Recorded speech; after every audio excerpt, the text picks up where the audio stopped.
नमस्कार मित्रों, मैं doctor Dharmendra Kumar Divya homeo care channel में आप लोगों का स्वागत है। दोस्तों, मैं आज इस वीडियो के द्वारा आप लोग को हेम्योपैथी की एक महत्वपूर्ण औषधि के बारे में बताने जा रहा हूं। तो आइए शुरू करते हैं।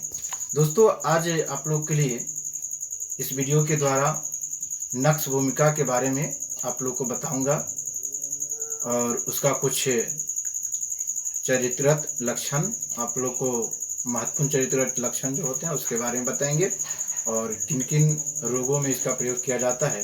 तो आइए शुरू करते हैं।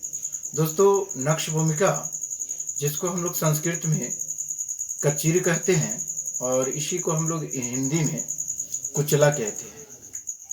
यह कुचला जो है वह एक विषैला फल होता है और इसी कुचला के जो बीज होते हैं, बीज से नक्श भूमिका प्राप्त किया जाता है। नक्श भूमिका का हमारी हेम्योपैथिक मेटेरिया मेडिका में वो स्थान है जिस प्रकार की आपके खाने पीने के वस्तु में, जिस प्रकार सब्जी आप चाहे जितना भी अच्छा बना ले, बट उसमें अगर नमक नहीं पड़े तो सारा के सारा बेकार हो जाता है। तो जो स्थान उसमें नमक का है, ठीक उसी प्रकार हमारे हेम्योपैथिक में नक्श भूमिका का स्थान है। अगर नक्श भूमिका के बारे में आप नहीं जानते हैं तो समझ जाइए कि आप कुछ नहीं जानते हैं। तो इसलिए नक्श भूमिका बहुत ही इम्पोर्टेंट दवा है। यह हेम्योपैथिक फार्माकोपिया में इसका विशेष स्थान प्राप्त है। इसको हम पॉलीक्रिस्ट रिमेडी कहा जाता है और पॉलीक्रिस्ट रिमेडी इसलिए कहा जाता है क्योंकि नक्श भूमिका का प्रभाव हमारे शरीर के लगभग सभी अंगों पर इसका प्रभाव पड़ता है। जब हेम्योपैथिक में आपको कुछ समझ में नहीं आता है, यदि आप डॉक्टर हैं, आपको समझ में नहीं आता है कि हम क्या लें, क्या अगला पेशेंट को हम दें, कोई मेडिसिन आपको सही सिलेक्शन नहीं हो रहा है, तो दोस्तों उस परिस्थिति में आप नक्श भूमिका दे करके आप सही जो मेडिसिन है उसकी चुनाव कर सकते हैं। दोस्तों, आगे हम ये जानेंगे कि नक्श भूमिका के पेशेंट किस प्रकार के होते हैं। तो दोस्तों, नक्श भूमिका के जो रोगी होते हैं, जो पेशेंट्स होते हैं, वो देखने में काफी दुबला पतला होते हैं और इनके जो पेशेंट होते हैं क्रोधित टाइप के होते हैं। बात बात में क्रोधित हो जाना, बात बात में गुस्सा जाना और छोटी छोटी बात में चिढ़ जाना। थोड़ा सा उनका स्वभाव जो है वह चिड़चिड़ा किस्म के होते हैं और इनके जो पेशेंट होते हैं वह ईर्ष्यालु, बहुत ही जलनशील किस्म के होते हैं, एक दूसरे से डाह करने वाले होते हैं। तो इस परिस्थिति में नक्श भूमिका सिलेक्शन करना चाहिए। साथ ही इनके जो पेशेंट होते हैं वह कलप्रिय होते हैं, शराबी होते हैं। ज़्यादातर के अगर देखिएगा तो नक्श भूमिका के जो रोगी होते हैं वो ड्रिंकर होते हैं, बहुत ज़्यादा उनको शराब बहुत ज़्यादा पसंद होता है और साथ ही वो जितने भी नशीले पदार्थ होते हैं उन नशीले पदार्थों को वो ज़्यादा लाइक करते हैं, ज़्यादा आदी होते हैं।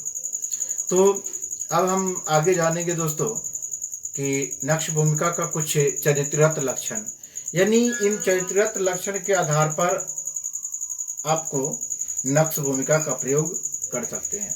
तो दोस्तों, नक्श भूमिका के जो रोगी होते हैं उनमें अक्सर ये देखा जाता है कि नक्श भूमिका के जो रोगी को कब्ज की शिकायत रहता है, उनको खुलकर पैखाना नहीं होता है।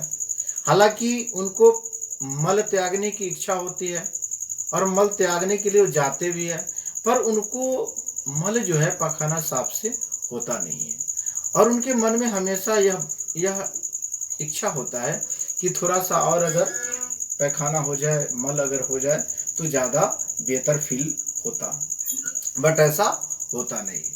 साथ ही दोस्तों, उनमें जो अगला लक्षण है वो है कि उनको पेशाब जो होता है, पेशाब में जलन, सवेरे भोजन करने के बाद या धूम्रपान करने के बाद जी मिचलाता है, वोमिटिंग की टेंडेंसी होता है।